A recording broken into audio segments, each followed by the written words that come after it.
જ્યાં ધારાસભ્યો અને સાંસદો ફૂટી જતા હોય ત્યાં પેપર ફૂટ્યાની ઘટના તો સાવ સામાન્ય છે। નમસ્કાર દર્શક મિત્રો, ગુજરાત વંદનમાં આપ સૌનું સ્વાગત છે। કોઈએ શું સરસ કહ્યું છે કે મને એ જ સમજાતું નથી કે આવું શાને થાય છે। ફૂલડા ડૂબી જતા અને પથ્થરો તરી જાય છે।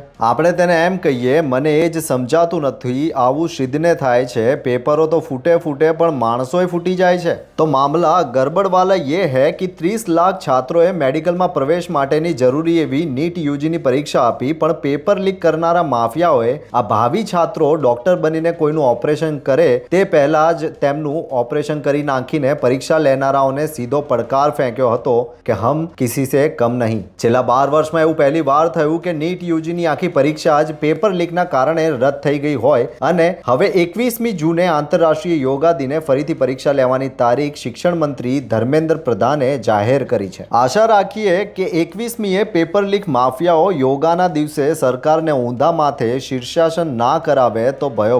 થોડાક સમય પહેલા ગુજરાતમાં પણ એક પછી એક જાહેર પરીક્ષાના પેપરો લીક થવાની ઘટનાઓએ માજા મૂકી હતી અને હવે નીટ યુજીના પેપર ફૂટી જતા સરકારના કોઈ મંત્રીએ રાજીનામું આપ્યું નથી અને શું કામ આપે। પરીક્ષાના પેપર માણસની જેમ હોય જ છે ફૂટી જવા માટે। સરકાર જેટલી કાળજી લે એટલી ઓછી છે। બાકી તો પેપર લીક માફિયાઓ ફોડવા માટે ટાંપીને જ બેઠા છે। બિચારા 30 લાખ છાત્રોને હવે ફરીથી મહેનત કરીને ફરી પરીક્ષા આપવી પડશે। પેપરો ફૂટવાના મામલે કોઈએ યોગ્ય જ કહ્યું છે કે તમે પેપર ફૂટ્યાની ક્યાં વાત કરો છો સાહેબ। અહીં તો આખા ધારાસભ્યો અને સાંસદો ફૂટી જાય છે, તેમાં પેપરો ફૂટી જાય તો કોઈ નવાઈ પામવાની જરૂર નથી। ચાલો યાદ કરીએ કોણ ફૂટ્યા છે। ગુજરાતમાં કોંગ્રેસમાં સૌથી વધુ ધારાસભ્યો ફૂટેલા નીકળ્યા હતા। એક પછી એક લગભગ 14 ધારાસભ્યોને સભ્યપદેથી રાજીનામું આપીને કમલમ પહોંચીને કેસરી ખેસ પહેરતા ગુજરાતે જોયા છે। કુંવરજી બાવળિયા, જવાહર ચાવડા, અર્જુન મોઢવાડિયા પક્ષ સાથે દ્રાહ કરીને ભાજપમાં જોડાઈ મંત્રી બન્યા।